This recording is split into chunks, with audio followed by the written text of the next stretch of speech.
Hoy hemos cantado tantas veces sobre la copa que vamos a dar las especies hoy separadas, el cuerpo y la sangre por separado, para que cada uno beba de la copa del reino, que es simplemente que Dios lo ilumine, porque la copa del reino es la copa de la ofrenda, y bebiendo la sangre del Señor se nos puede despertar profundamente el deseo de la ofrenda.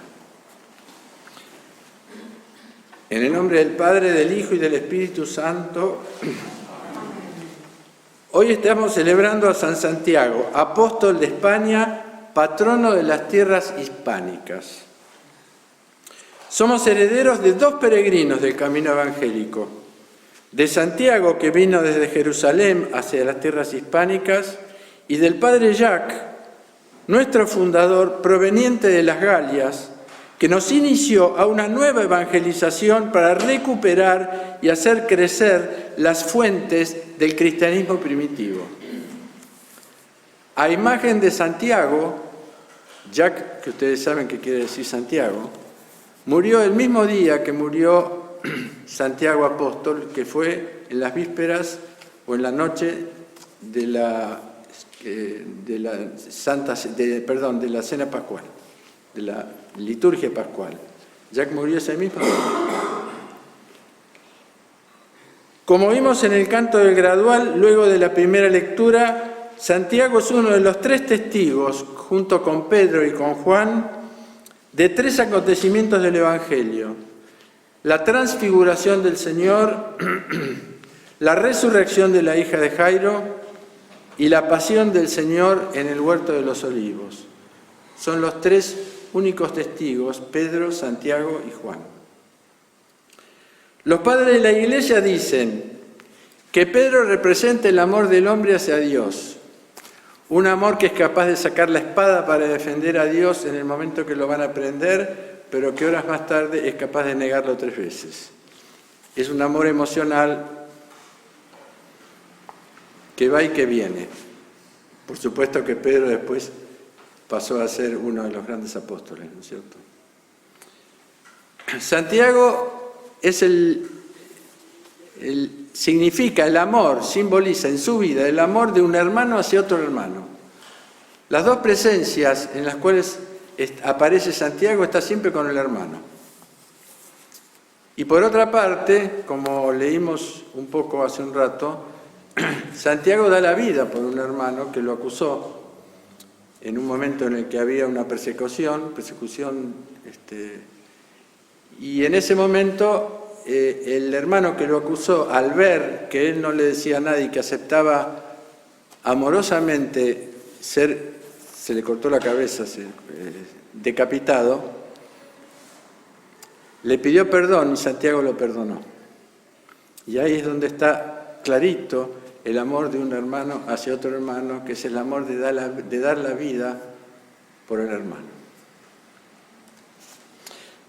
Es el hermano de Juan y en todas sus apariciones, esto ya lo dije, hemos oído repetidamente tanto en las letalías como en el himno de Santiago que bebió de la copa del reino.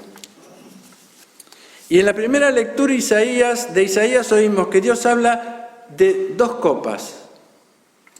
La copa inflamada o la copa de la ira, que la llama posteriormente,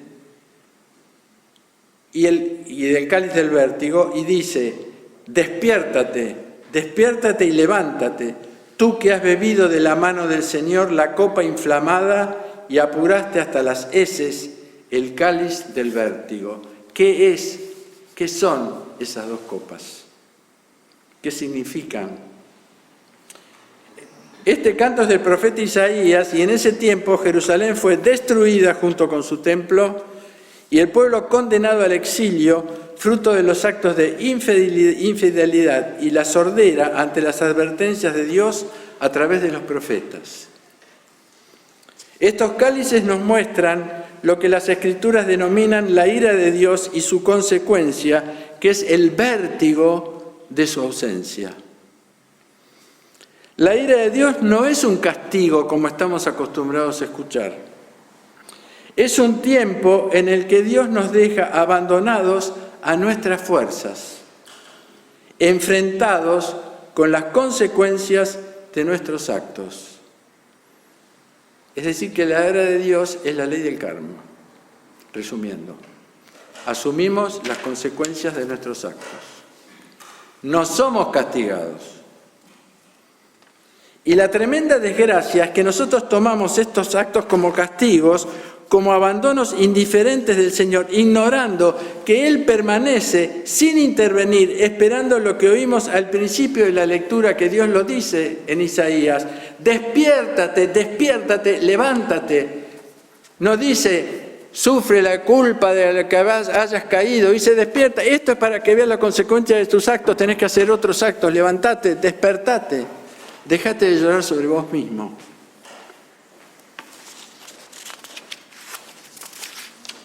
No podemos entender el silencio de Dios como una posibilidad de crecimiento, como la aceptación de su humilde impotencia ante nuestra voluntad. Eso es lo admirable. Dios no actúa por respeto a nuestra voluntad, porque Dios no nos quiere, no es sobreprotector. Y nosotros estamos acostumbrados a los amores sobreprotectores. Y así estamos. Pero si aceptamos humilde y mansamente beber de las dos copas, esta bebida dolorosa se hace el alimento del despertar a la responsabilidad. Dios simplemente quiere que nos hagamos responsables de lo que hacemos para hacer otra cosa. Y en el Evangelio de hoy el Señor nos habla de beber de una tercera copa, que según lo que hemos cantado es la copa del reino. Es la copa que Jesús bebió hasta la última gota, absorbiendo toda la perversión de la justicia humana en su peregrinación hasta la cruz. Él les anuncia a los apóstoles, un versículo antes de la lectura que oímos, les anuncia esto. Les dice: he aquí, ascendemos a Jerusalén, y el Hijo del Hombre será entregado a los sumos sacerdotes y los escribas. Lo condenarán a muerte, lo entregarán a los paganos para que sea burlado, azotado y crucificado, mas al tercer día resucitará. Esta copa ofrecida es la última copa. Es la gran interrogación que el Señor nos va a hacer para la consumación del amor hasta el fin, que Él nos relató en la última cena, y que hoy les hace a Santiago y Juan la pregunta: ¿podéis beber de la copa que yo voy a beber? Esa pregunta. Jesucristo, habiendo sido el primero, nos ofrece que lo acompañemos en su camino de salvación de la humanidad, bebiendo con Él la copa de la ofrenda del santo y del inocente. Jesús fue crucificado y condenado siendo inocente, el único santo e inocente. Es la copa de la injusticia humana. Para los hombres es la justicia, para nosotros es la injusticia del hombre. Pero como acabo de decir, es la última copa la que Dios nos va a pedir, no es la primera. Antes deberemos responder varias preguntas que el Señor nos hace en las Escrituras, bebiendo pequeñas copas, dulces como la miel, como dice el Apocalipsis, y también amargas en las entrañas, como también lo dice el Apocalipsis. Hombre, ¿dónde estás? Son todas preguntas relacionadas a Él. ¿Dónde estás tú en relación conmigo? ¿Dónde estás? ¿Dónde está tu hermano en Caín? ¿Qué buscáis?, le pregunta a Andrés y a Juan. ¿Qué buscas?, le pregunta íntimamente a María Magdalena. ¿A quién buscas? Es una pregunta más íntima. No es qué, sino quién. ¿A quién buscas?, le dice a María Magdalena, apóstol de la resurrección. Es un camino de toda la vida donde tendremos que hacer muchas cosas que no queremos. Pero cuidado, el camino cristiano no consiste en padecer, sino en retornar a nuestro primer deseo cuando recibimos el soplo de Dios, el deseo de ser vivientes.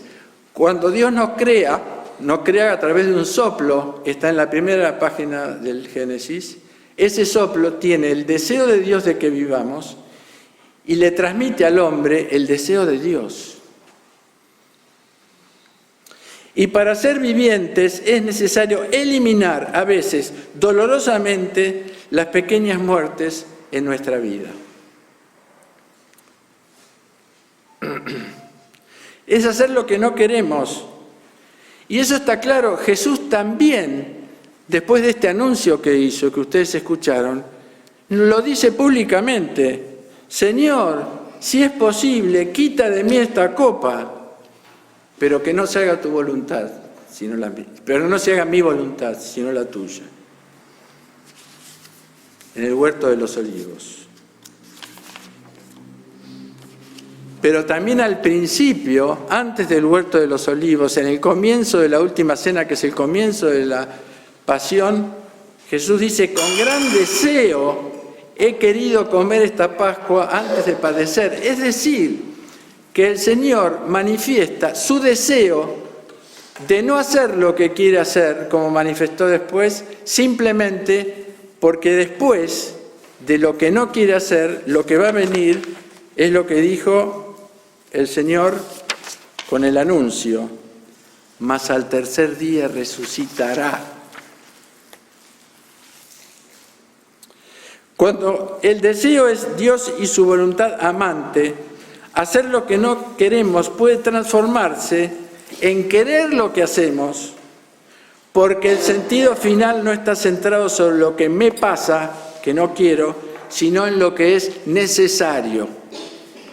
Hacer lo que es necesario. Y eso, repitiéndolo todo el tiempo, haciendo lo que es necesario, lo vamos a empezar a querer, y vamos a empezar a querer lo que no queremos hacer. Es el ejemplo, por ejemplo, de los deportistas de las Olimpiadas. Yo los miro, voy a hacer las maravillas que hacen corporalmente. Son ascetas. Son más ascetas que los monjes del desierto con lo que hacen con su cuerpo, por ejemplo. Pero lo hacen con su cuerpo y no lo hacen como ofrenda, sino como ofrenda a sí mismos, que está bien en el mundo, para ganar una copa, para ser reconocidos. Esta ofrenda, esta copa, es la copa de la ofrenda, es la copa por los demás, no es la copa por mí mismo. Pero fíjense que simplemente si Dios desciende y les cambia, con un rayito de su dedo, les cambia el sentido, son ascetas estos hombres. Tenemos que trabajar para cambiar el sentido de eso.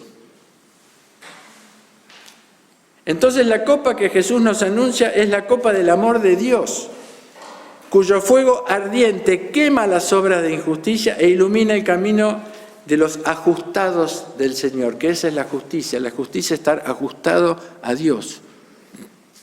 Es la copa de la sabiduría que rompe nuestra dureza de corazón, que rechaza por ignorancia espiritual las palabras del Señor en el Sermón de la Montaña, que dice: amad a vuestros enemigos y rogad por los que os persiguen. El programa cristiano es el Sermón de la Montaña, y todos dicen: yo amar a mis enemigos. Y aparte ahora, la crisis es que no sabemos amar a los amigos. No sabemos amar a nuestras esposas. Es decir, ¿cómo vamos a amar al enemigo?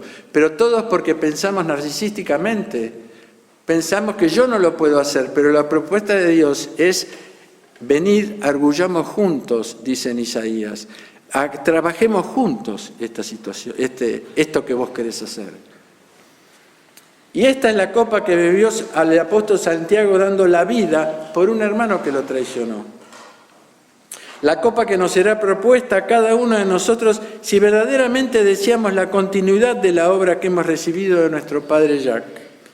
Porque como dice Ignacio Brianchaninov, un ruso del siglo XIX extraordinario, para sus verdaderos discípulos la copa del Cristo es la copa del júbilo. Al Padre, al Hijo, al Espíritu Santo, honor y gloria en los siglos de los siglos. Amén.